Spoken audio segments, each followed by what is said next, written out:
রাজ্যে বিশেষ নিবিড় সংশোধন বা এসআইআর প্রক্রিয়া ঘিরে বিতর্ক ক্রমশ তীব্র হচ্ছে। কোথাও দীর্ঘক্ষণ লাইনে দাঁড়িয়ে থাকতে হচ্ছে, কোথাও আবার বারবার শুনানিতে ডাকা হচ্ছে একই ব্যক্তিকে। অভিযোগ উঠছে, সুপ্রিম কোর্টের নির্দেশ থাকা সত্ত্বেও বহু শুনানি কেন্দ্রে সেই নির্দেশ মানা হচ্ছে না। এরই মাঝে একের পর এক হৃদয় বিদারক এবং অভিনব প্রতিবাদের ছবি সামনে আসছে। কেউ ট্রাঙ্ক ভর্তি করে নথি নিয়ে হাজির হচ্ছেন শুনানি কেন্দ্রে, কেউ আবার নিকট আত্মীয়ের কবরের মাটি নিয়ে এসে নিজেকে ভারতীয় প্রমাণ করার চেষ্টা করছেন। এবার সেই তালিকায় যুক্ত হলো আরও এক অবিশ্বাস্য ছবি।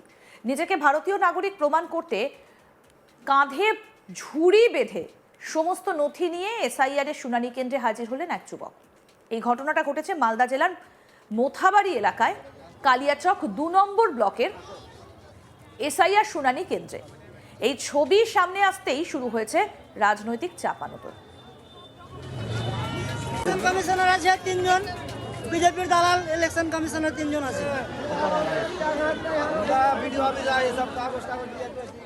রাজ্য জুড়ে এসআইআর শুনানি নিয়ে সাধারণ মানুষের মধ্যে বাড়ছে অসন্তোষ। বহু জায়গা থেকে অভিযোগ উঠে আসছে, শুনানি কেন্দ্রে দীর্ঘক্ষণ লাইনে দাঁড়িয়ে থাকতে হচ্ছে, বয়স্ক অসুস্থদেরও বারবার হাজিরা দিতে বাধ্য করা হচ্ছে, একই নথি একাধিকবার জমা দিতে বলা হচ্ছে, প্রথম বা দ্বিতীয়বার সব কাগজ দেবার পরও তৃতীয় বা চতুর্থবার শুনানির নোটিশ আসছে। সব থেকে গুরুতর অভিযোগ, সুপ্রিম কোর্টের নির্দেশ অনুযায়ী যেসব ক্ষেত্রে বিশেষ সহানুভূতির সঙ্গে শুনানি হবার কথা, বাস্তবে অনেক জায়গাতেই তা মানা হচ্ছে না। এই পরিস্থিতিতে সাধারণ মানুষের ক্ষোভ ধীরে ধীরে প্রতিবাদের রূপ নিচ্ছে। মালদার মোথাবাড়ির ঘটনাও সেই ক্ষোভেরই বহিঃপ্রকাশ বলে মনে করছেন অনেকে। এই ঘটনার কেন্দ্রে রয়েছেন কালিয়াচক ২ নম্বর ব্লকের হামিদপুর চরের বাসিন্দা বছর ২৭-এর যুবক আব্দুল মালিক। তার অভিযোগ, তিনি ইতিমধ্যে দুবার সমস্ত প্রয়োজনীয় নথি জমা দিয়েছেন, তবুও সমস্যার কোনো সুরাহা হয়নি। উল্টে তাকে তৃতীয়বারের জন্য এসআইআর এর শুনানিতে হাজির হতে বলা হয়েছে। এই বারবার ডাকার ঘটনায় ক্ষুব্ধ হয়ে ওঠেন আব্দুল মালিক। তার দাবি, তাকে এবং তার মতো বহু মানুষকে বাংলাদেশি সন্দেহে হেনস্থা করা হচ্ছে। ক্ষোভের বহিঃপ্রকাশ হিসেবে অভিনব প্রতিবাদের পথ বেছে নেন আব্দুল মালিক। নিজের বাহু ও কাঁধে ঝুড়ি বেঁধে তার মধ্যে সমস্ত পরিচয়পত্র নথি নিয়ে তিনি হাজির হন মোথাবাড়ির এসআইআর শুনানি কেন্দ্রে। ঝুড়িতে ছিল Aadhaar card, voter card, ration card, জন্ম সংক্রান্ত নথি, স্কুলের সার্টিফিকেট সহ একাধিক সরকারি কাগজ। শুনানি কেন্দ্রে ঢোকার সময় নজরে আসে সেই দৃশ্য। মুহূর্তের মধ্যেই সেই ছবি ছড়িয়ে পড়ে এলাকায়। শুনানি কেন্দ্রের বাইরে দাঁড়িয়ে ক্ষোভ উগরে দেন আব্দুল মালিক। তিনি বলেন, শরীরে নথি ঝুলিয়েছি, এই কারণে যে নির্বাচন কমিশনকে চ্যালেঞ্জ করতে চাই। আমাদের বাংলাদেশি বলে হেনস্থা করা হচ্ছে, তাই সব ডকুমেন্টস দিয়ে প্রমাণ দিতে চাই। আমরা ভারতীয়, আমাদের নথি আছে। তার দাবি, এইভাবে বারবার ডেকে সাধারণ মানুষকে মানসিকভাবে ভেঙে দেওয়া হচ্ছে। কাজকর্ম ছেড়ে শুনানিতে হাজির হতে হচ্ছে, আর্থিক ক্ষতিও হচ্ছে। কি বলছেন শুনানিতে ডাক পাওয়া ভোটার আব্দুল মালিক, শুনুন। বিডিও অফিস এসেছি, ইলেকশন কমিশনার আমাকে হ্যারিং এর তলব করেছে, তার জন্য বিডিও অফিস এসেছি বাধ্য হ্যারিং এর জন্য। কিভাবে কি অবস্থা, এটা কি নিয়ে এসেছেন? এখানে নিয়ে এসেছি যে এর আগে 2বার ডকুমেন্টস দিয়েছি, তারপরেও ইলেকশন কমিশনার আমাকে 2বারের পর এবার 3বারে হ্যারাসমেন্ট করার জন্য ইলেকশন কমিশনার এখানে বিডিও অফিসে হ্যারিং এর তলব করেছে। যতগুলো ডকুমেন্টস লাগে তিনি বলেছেন নাকি 13টা ডকুমেন্টস, তার চাইতেও বেশি ডকুমেন্টস নিয়ে আমি এখানে উপস্থিত হয়েছি। তাহলে এই বেসে কেন এইভাবে মানে আমি ডকুমেন্টসগুলো একসঙ্গে নিয়ে আসতে পারছি না। একে একে দলিল আছে, ডকুমেন্টস আছে, আমার কপি আছে, আমার দাদির কপি আছে, আমি একসঙ্গে প্যাকেটে করে নিয়ে এসেছি। মাথায় অসুবিধা হয়, তার জন্য ঘাড়ে বেঁধে নিয়ে এসেছি। কি বানিয়েছেন এটা ঘরে? এটা যে দই বিক্রি করছে না, ওই সেই দই বিক্রি করার মতন লাঠিতে করে নিয়ে এসেছি, যে মাথায় আঘাত না দিয়ে ঘাড়ে আঘাত হলে অসুবিধাটা হবে না। তাহলে এই ঝুড়িতে কি আছে আপনার? ঝুড়িতে আছে দলিল, আমার অরিজিনাল ডকুমেন্টস আছে, পাসপোর্ট আছে, আমার বাবারও পাসপোর্ট আছে, 1950 সালের দলিল আছে। এভাবে গায়ে কেন টাঙিয়েছেন ডকুমেন্টসগুলো গায়ে টাঙিয়েছি এই কারণে যে ইলেকশন কমিশনের সঙ্গে চ্যালেঞ্জ করতে চাই, যে আমাদেরকে বাংলাদেশি বলে হেনস্থা করা হচ্ছে, বিশেষ করে মুসলিম বলে। তার জন্যে আজকে সবগুলো ডকুমেন্টস তাকে প্রমাণ দিতে চাই, যে দেখে আমাদের প্রমাণ আছে কিনা। তৃণমূল নেতা আশিস কুণ্ডু কি বলছেন, শুনবো। নির্বাচন কমিশন কিভাবে অত্যাচার করেছে মোথাবাড়িতে, আজকে তার প্রমাণ। আব্দুল মালিক বলে একটি 27 বছরের ছেলে, তার কাঁধে বাহক নিয়ে 49 সাল থেকে তার বাবা ঠাকুরদা সমস্ত নথি নিয়ে কাঁধে বাহক নিয়ে আজকে বিডিও অফিসে হাজির। এই কেন্দ্রীয় নির্বাচন কমিশনের অত্যাচার সহ্য করতে করতে মানুষের দেওয়ালে পিঠ থেকে গেছে।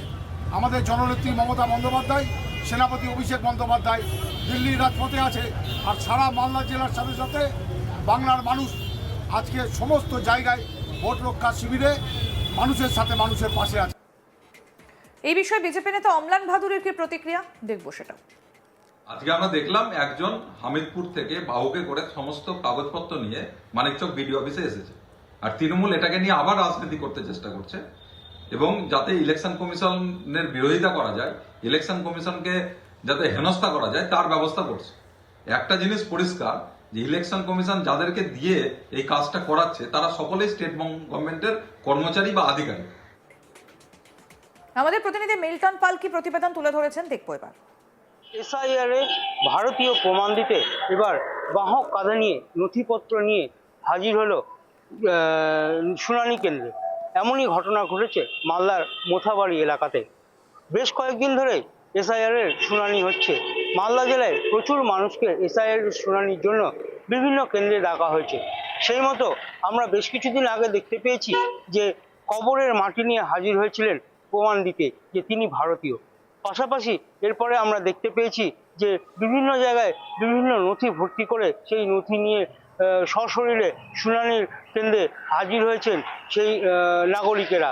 ঠিক এরকমই এদিন বারবার যেহেতু শুনানি কেন্দ্রে হয়রানি হচ্ছে মানুষ, সেই কারণেই এবার তারা যে ভারতীয় সেই প্রমাণপত্র দেওয়ার জন্য বাহক কাঁধে নিয়ে বিভিন্ন নথিপত্র সেই বাহকে ঝুলিয়ে নিয়ে সশরীরে এক যুবক মালদার মোথাবাড়ির শুনানি কেন্দ্রে হাজির হলেন।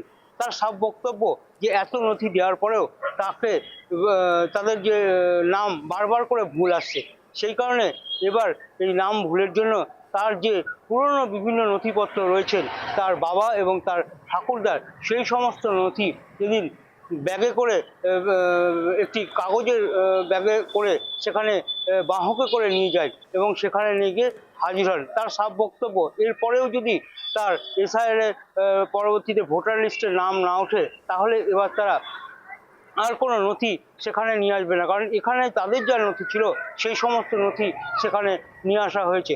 বারবার এই ধরনের ঘটনা ঘটছে এসআইআর কেন্দ্রে, তাই তিনি ক্ষোভও প্রকাশ করেছেন।